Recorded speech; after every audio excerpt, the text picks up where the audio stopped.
Hello friends, welcome back to my channel knowledge factory. आज जो हम पढ़ने जा रहे हैं वो क्लास 9th NCERT का जो आपका फर्स्ट चैप्टर है द फ्रेंच रिवॉल्यूशन, उसको हम पढ़ रहे हैं। जैसा कि इसको पढ़ाने से पहले मैं आपको एक थोड़ा सा रिव्यू दे दूं। अभी तक जो आप हिस्ट्री पढ़ते आ रहे थे, ठीक है, बिफोर क्लास 9th, तो आप लोग उसमें क्या पढ़ते थे? इंडियन हिस्ट्री पढ़ते थे। इंडियन हिस्ट्री में आप लोगों ने सभी का पढ़ा होगा, मौर्य डायनेस्टी के बारे में पढ़ा होगा, आपने मुगलों के बारे में पढ़ा होगा, चौहान्स के बारे में पढ़ा होगा, यहाँ तक कि आप लोगों ने जो 16-17 सेंचुरी में आपका जो ये सब जो रानी लक्ष्मीबाई हैं, नाना साहेब हैं, बहादुर शाह जफर हैं और होलकर हैं, जो इन सभी के बारे में आप लोगों ने इन ब्रीफ में पढ़ा होगा, ठीक है, ब्रीफ में पढ़ा होगा। लेकिन अब जो आप 9th क्लास में आए हैं तो यहाँ आप लोग पढ़ेंगे वर्ल्ड हिस्ट्री के बारे में। किसके बारे में पढ़ेंगे? वर्ल्ड हिस्ट्री के बारे में। तो ये वीडियो जो रहेगा मैक्सिमम आपका 10 to 12 मिनट्स का जाएगा और इसमें आपका सिर्फ और सिर्फ इंट्रोडक्टरी ये वीडियो होगा। प्लीज़ इसके लिए अच्छे से देखिए। एक बार यदि आपने इंट्रोडक्टरी वीडियो देख लिया तो आगे की क्लासेस आपकी बहुत ही आसानी से कंप्लीट हो जाएंगे और आपको टॉपिक्स भी ईजीली समझ आ जाएंगे। जैसे कि आपका ये दिया गया है, आपका चैप्टर है फ्रांस रिवॉल्यूशन, ठीक है। ये फ्रांस रिवॉल्यूशन के बारे में यहाँ बताया गया है। फ्रांस आपको पता होना चाहिए, ये हमारी यूरोप का ही एक हिस्सा है। आपको पता होगा कि हमारे 7 ऑफ कॉन्टिनेंट है, मतलब वर्ल्ड में, जिसमें से एशिया सबसे बड़ा कॉन्टिनेंट है, उसी से जुड़ा हुआ हिस्सा है आपका यहाँ, मतलब मेरा एक्यूरेट नहीं आया है, बट ये जो आपका इधर हिस्सा है ये आपका यूरोप कॉन्टिनेंट है और यहीं का एक हिस्सा है फ्रांस। क्या है यहाँ का हिस्सा? फ्रांस, जिसके बारे में हम चर्चा करेंगे। देखिए, पहले तो हम आपके लिए कुछ बता देते हैं। ये फ्लैशबैक में कहानी जा रही है, ये पहले की बात हो रही है फ्लैशबैक में। अब इसके बाद आपका step by step, level by level क्या आता जाएगा, चैप्टर आगे बढ़ता जाएगा और आपको क्लियरली समझ में आ जाएगा। देखिए, ये तो सभी को पता होगा कि 18-19 सेंचुरी ऐसी सेंचुरीज थी जिसमें मैक्सिमम ऑफ कंट्रीज़ जो थे वो किसी ना किसी के क्या थे? गुलाम थे। यानी उस टाइम देश आज़ाद नहीं हुआ था और मोनार्की सिस्टम था उस time. Monarchy system it means राजतंत्र था, ठीक है। स्टार्ट करते हैं यहाँ से हम। On the morning of 14th July 1789 the city of Paris was in a state of alarm, ठीक है। The king had commanded troops to move into the city. Rumors spread that he would soon order the army to open fire upon the citizens. Some 7,000 men and women gathered in front of the town hall and decided to form a pupils' militia. They broke into a number of government buildings in search of arms. देखिए, पहले paragraph में आपने क्या देखा? इसमें बताया जा रहा है पेरिस सिटी में 14 जुलाई 1789 के मॉर्निंग में, सुबह के समय में एक क्या हुआ? अलार्म बजा। मतलब एक क्या कह सकते हैं अपन, एक नई चीज़ सुनने को आई, नए मूवमेंट देखने को मिली। द किंग हैड, क्या हुआ? किस चीज़ का अलार्म था? किस चीज़ की आप लोगों को धुन सुनाई दी या ऑर्डर सुनाई दिया? यहाँ का जो किंग था उसने क्या अपने ट्रॉप्स के लिए, अपनी सेना के लिए क्या कमांड कर दिया कि सिटी में मूव कर जाए। तो सिटी में क्या मूव करना है? सिटी में, क्योंकि एक तरीके से पेरिस सिटी में बहुत ही ज़्यादा विचित्र परिस्थितियाँ पैदा हो गई थी। वहाँ के लोग ही क्या हो रहे थे? एकदम बहुत ज़्यादा आक्रामक हुए जा रहे थे, ठीक है। र्यूमर्स ऐसा फैल रहा था कि अब सिटीज़न पे क्या होना है, सिटीज़न जो हैं उस पर क्या होना है, राजा ने नागरिकों के ऊपर फायर करने का क्या दे दिया है? ऑर्डर दे दिया है। सुनना ध्यान से, आप लोग समझना क्या हुआ है। पेरिस सिटी में ये अलार्म ये सुनाई दिया, मतलब ये रूमर फैला कि जो यहाँ का राजा है, फ्रांस में जो राजा, ये फ्रेंच है, ठीक है, फ्रांस का जो राजा है उसने अपने ही देश के नागरिकों के ऊपर फायर करने का, यानी गोलीबारी करने का ऑर्डर दे दिया है, ठीक है। 14 जुलाई 1789 को। इधर तक बात क्लियर हुई? इधर तक आई थिंक क्लियर हो गई होगी।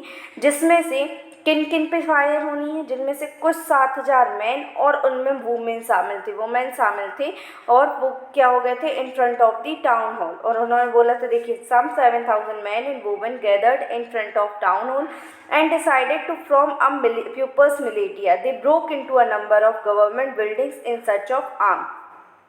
जैसे ही लोगों को पता लगा, मतलब यहाँ देश के नागरिकों को पता लगा कि हमारे यहीं के जो किंग हैं वो ही हमको मारना चाहते हैं, तो जितने 7,000 पुरुष थे और जितनी महिलाएं थी वो सारे के सारे मेन टाउन हॉल के बाहर जाके खड़े हो गए और उन्होंने ये डिसाइड किया कि वो मिलिटिया पे भी वो करेंगे, जो पीपल्स मिलिटिया है वो सारी की सारी क्या हो जाएगी, लोगों की जो सेना है वो जितने भी ज़्यादा बड़े जितने गवर्नमेंट बिल्डिंग्स हैं वहाँ की पेरिस की और जितने बड़े बड़े लोग हैं उनकी सबकी बिल्डिंग्स वगैरह क्या कर देंगे, ब्रोक डाउन कर देंगे।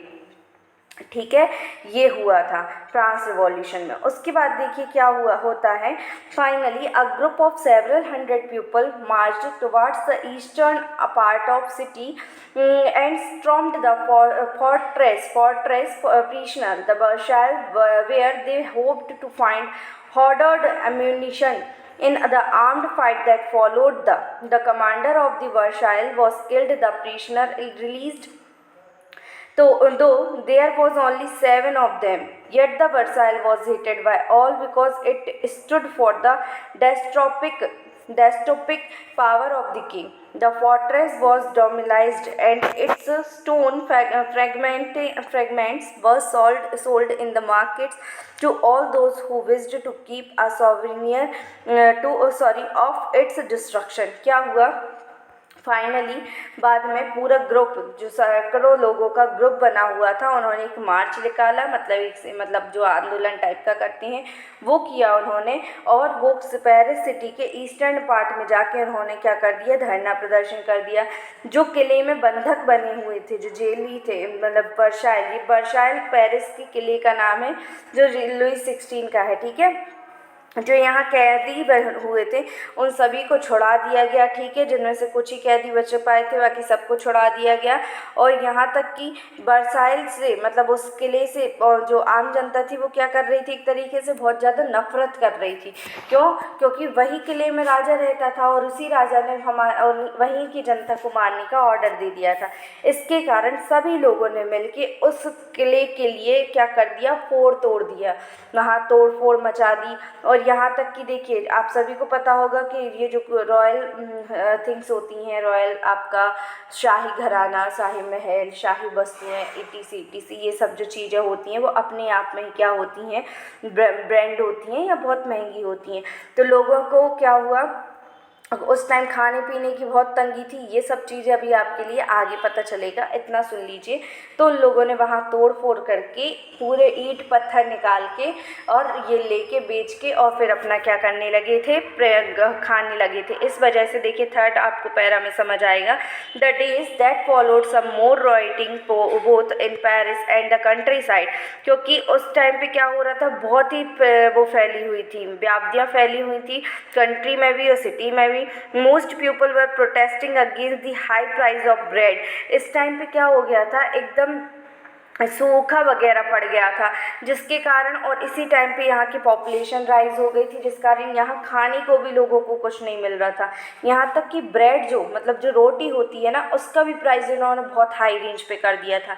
तो जिसके पास पैसे थे तो वो तो खरीद लेता था, और उल्टा सुना कि भाई पैसे, मतलब खाने को तंगी है, खाने के लिए स्टॉक नहीं बचा हुआ है। जैसे अपने यहाँ कोविड पीरियड में आप लोगों को पता होगा कि स्टॉक नहीं बचा हुआ है, तो लोगों ने घर पे रख लिया था, एकदम भर के रख लिया था। इसी तरीके से जिनके पास थे, जो रिच मैन वगैरह थे, उनसे इन्होंने क्या किया, उनके पैसे इन लोगों ने रख लिए, खरीद के रख लिए और वो खाने लगे, जिससे क्या हुआ, जो आम जनता है उसको खाने के लिए कुछ नहीं बचा। तो इसके लिए बहुत ज़्यादा क्या चल रहा था, प्रोटेस्टिंग चल रहा था। ठीक है, अब देखिए ये क्या हुआ, अब बहुत सारे लोगों की क्या बनती गई, इसमें चेन बनती गई।